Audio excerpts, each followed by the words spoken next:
Saya Arif Bakri, saya salah satu pengajar di LSPR dan juga trainer di LSPR. Oke, khusus untuk buku yang kami buat bersama karena bentuknya antologi waktu itu ya, puisi. Waktu itu concernnya kami adalah di masa-masa pandemi kami nggak pernah bisa ketemu, kemudian sulit berinteraksi.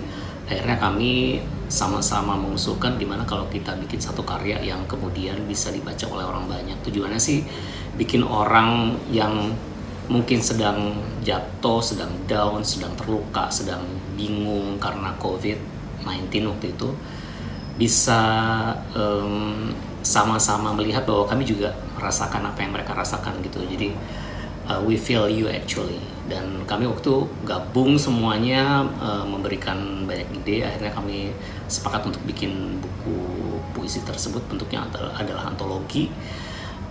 Kerjanya cepat karena dikejar deadline waktu itu dan memang ada masa untuk penerbitan. Kami semua bersemangat untuk ngisi konten tersebut meskipun bentuknya puisi. Ada yang memang sudah kaliber paling tinggi, ada yang masih biasa aja, ada yang sederhana, ada yang rumit untuk dibaca, tapi semuanya berhasil untuk bikin satu kumpulan puisi dan kami sama-sama mempersembahkan buku itu untuk siapapun yang ingin membaca terkait dengan COVID. Kami juga merasakan kehilangan dari banyak orang, kemudian rasa nggak ketemu tuh bikin kangen gitu, sehingga akhirnya semuanya memang waktu itu kayak udah feel-nya sama aja, yuk kita sama-sama kemudian kita bangun, akhirnya muncul buku itu. Waktu itu karena nggak bisa ketemu, jadi akhirnya kami daring semua, by email semua, dikasih tenggat semua, pakai WhatsApp dan sebagainya, kami bikin grupnya masih ada sampai sekarang gitu ya. Dan kemudian semangatnya sama sih, karena semangatnya sama, akhirnya kami juga dengan deadline yang singkat, akhirnya kami juga bisa menyelesaikan masing-masing, sama-sama masing-masing 3 puisi waktu itu dikurasi. Kemudian setelah itu menariknya dirilis, dipublish. Ketika publish itu kita bikin online peluncuran buku online. Kemudian di situ ada beberapa orang yang menggagas dan juga mereka yang sering baca puisi, mereka adalah kurator dan kami undang untuk memberikan sedikit masukan kepada kami semua. Dan buat kami itu pembelajaran yang sangat menarik gitu ya. Para dosen yang biasanya ngajar di kelas ternyata pintar-pintar bikin puisi. Tantangan menulis buku sebetulnya lebih ke menulis ya. Tantangan menulis itu buat mau nulis buku, mau nulis cerita pendek, mau nulis tesis, mau nulis laporan, proposal. Sebetulnya tantangan yang paling berat adalah nomor 1 memulainya. Itu yang paling penting. Susah banget kalau mau mulai gitu, karena harus ada keinginan, harus ada ide. Tapi mau gimana caranya kan harus ada, kalau ada deadline pasti dia harus dikejar dengan deadline tersebut dan dia harus ngikutin gitu. Nah untuk itu supaya kemudian bisa jangan lupakan bahwa ada niat baik dari kita untuk menulis. Menulis itu kalau saya selalu bilang gini, setiap hal yang saya tulis atau setiap hal yang saya sampaikan ke orang lain itu harus ada manfaatnya gitu. Even hanya dari sosial media gitu ya, apa yang saya tampilin harus ada manfaat buat orang lain, buat followers lah, buat orang lain yang lihat gitu. Sama kayak buku, kayak tulisan gitu, harus ada manfaatnya sama orang lain. Kalau nggak ada manfaatnya, itu big question sebetulnya. Supaya kita bisa kemudian menghadapi tantangan ini ya jangan lupakan semangat awalnya sih. Kalau mau menulis berarti semangat awalnya seperti apa.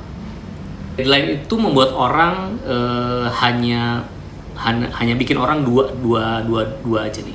Satu melanjutkan tulisannya, yang kedua adalah berhenti. Yang berhenti berarti udah kalah. Tapi kalau yang melanjutkan berarti dia tidak ingin membiarkan atau menyanyiakan apa yang sudah dikerjakan. Itu yang paling penting. Kalau bikin buku, ya nulis aja dari awal, nulis apapun, berapapun banyaknya. Masalah kemudian nanti diedit itu belakangan. Jadi sebetulnya nggak ada masalah mau nulis berapa banyak gitu ya, mau nulis berapa halaman gitu, mau nulis sama. Untuk nulis apapun ya, nulis berapa halaman, nulis berapa ide, asal kemudian nanti kita tahu bahwa ada jembatan dari satu kalimat ke yang lainnya, dari satu bab ke yang lainnya, dan itu harus diteruskan. Kalau untuk kami waktu itu adalah memang tantangannya yang paling berat adalah kami nggak pernah ketemu. Jadi mulai dari ngide, menyatukan ide, bersemangat bersama itu hanya di online terus. Jadi nggak pernah ketemu sama sekali. Bahkan ketika rilis pertama kali pun nggak ada yang ketemu. Jadi ya udah, perasaan bersama itu yang muncul dari kami sehingga kami merasa oh ya, this is what we have to do, let's do it gitu. Dan kalau nulis ya itu, kalau udah biasanya kan ada satu masalah kalau untuk penulis itu biasanya ada satu hal muncul ketika dia writer's block, ketika berhenti, katakan dia udah nulis 1 bulan tapi kemudian sudah mau bab penutupan ternyata hilang gitu idenya. Nah itu yang bikin susah kan. Memang akhirnya ujungnya adalah harus keluar dulu, take a break dulu, kemudian kembali lagi untuk melanjutkan penulisannya. Karena ide itu bisa dapat dari manapun sebetulnya. Biasanya sih kalau dibilangin sangat berat itu biasanya karena gini, karena mostly nggak tahu ya, in my case ketika menulis itu based on apa yang udah saya alami selama ini gitu. Jadi mundur dulu. Jadi itu hal-hal yang harus kan korelasinya harus diingat terus gitu. Mengorek kembali kenangan itu kan nggak mudah gitu ya. Kecuali kenangan yang nggak mau dihilangkan ya, nggak mau move on gitu. Tapi kenangan yang sudah terlalu lama itu kan sulit untuk diangkat kembali. Jadi kalau buat saya sih biasanya sih yang apa ya, yang bikin berarti adalah kembali ke memori lama gitu. Karena kalau buat saya kalau nulis itu biasanya pengalaman, kemudian melihat situasi sekitar, tren gitu ya. Apapun itu sih, intinya harus ada yang dibawa gitu. Kalau kita nggak bisa seperti itu, jadi nanti ada bagian yang kosong dalam satu tulisan. Bahkan tulisan yang bentuknya ilmiah pun, menurut saya itu adalah salah satu bagiannya mungkin 1/10%-nya atau 1/berapa% gitu ya, 10, 20, 30, 40 atau 0,0 sekian persennya itu ada satu bagian yang dimana dituliskan berdasarkan pengalaman.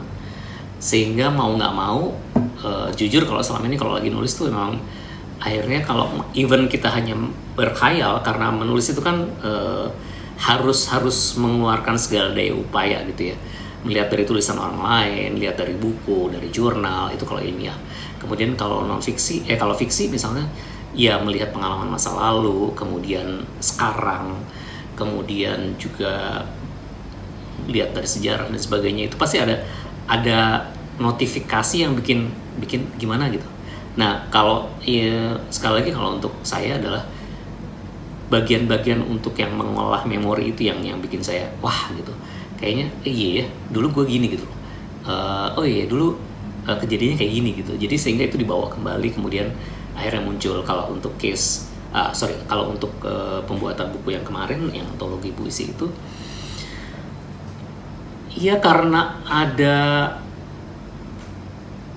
saat-saat kehilangan orang gitu ya. Ada saat kehilangan keluarga, kehilangan teman dekat. Covid lalu saya kehilangan salah satu teman baik dan di kantor, jadi kita merasa bahwa wow gitu, sampai segitunya gitu. It touch my heart and then I just